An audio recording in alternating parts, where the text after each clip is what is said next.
क्या आप जानते हैं पितृपक्ष एक ऐसा दिन आता है जब हमारे पूर्वज हमें छोड़कर वापस से अपने लोग वापस चले जाते हैं।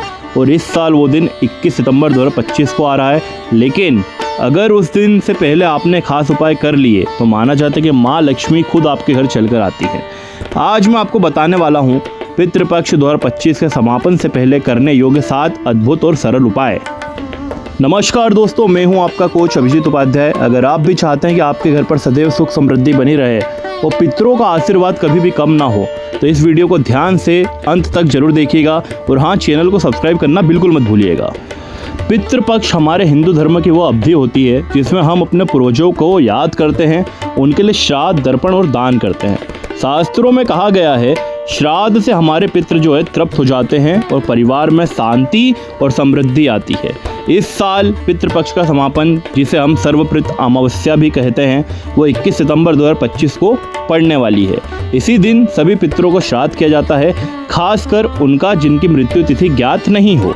इसका मतलब ये है कि अगर आप भी अपने पूर्वजों के लिए कुछ दान पुण्य श्राद्ध करवाना चाहते हैं लेकिन आपको उनकी तिथि नहीं पता है तो आप सर्वपितृ अमावस्या पर उनका श्राद्ध, दर्पण इत्यादि कर सकते हैं। आखिर क्यों जरूरी होते हैं ये दिन? दोस्तों, मान्यता होती है कि कुछ दिन पितृ जो हैं धरती पर अपने वंशजों से मिलने आते हैं, लेकिन अमावस्या के दिन वे वापस चले जाते हैं।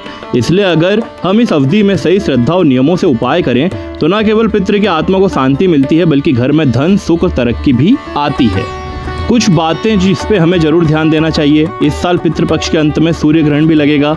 ऐसे में तुलसी और ग्रहण से जुड़े नियम अलग अलग परंपराओं में बताए गए हैं। कहीं कहीं कहा जाता है तुलसी को छूना वर्जित होता है, तो कहीं यह भी माना जाता है कि तुलसी के पास दीपक जलाना और मंत्र करना शुभ होता है। इसलिए अपनी स्थानीय परंपरा और पंडित से सलाह जरूर लें। अब बात करते हैं कि वो कौन से उपाय हैं जो आप पितृपक्ष खत्म होने के पहले कर सकते हैं।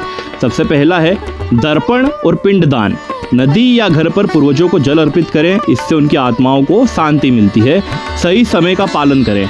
अमावस्या का सटीक मुहूर्त जानकर ही श्राद्ध करें, दान करें, दान पुण्य जरूर करें। ब्राह्मणों को और जरूरतमंदों को अन्न, वस्त्र और दक्षिणा अवश्य दें। चौथा, तुलसी उपाय। 108 गांठ वाला पीला धागा तुलसी पर चढ़ाएं और शाम को तुलसी के पास घी का दीपक जरूर जलाएं।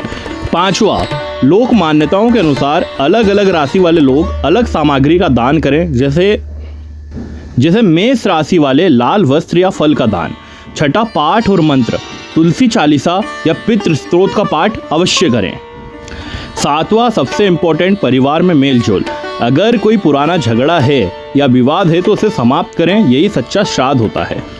ऐसे कई उदाहरण हमें देखने को मिलते हैं जहां वो बताते हैं कि पितृ को याद करने से, उनके लिए थोड़ा दान पुण्य करने से उनके जीवन में जो चल रही परेशानियां हैं वो थोड़ी सी कम हो गई हैं।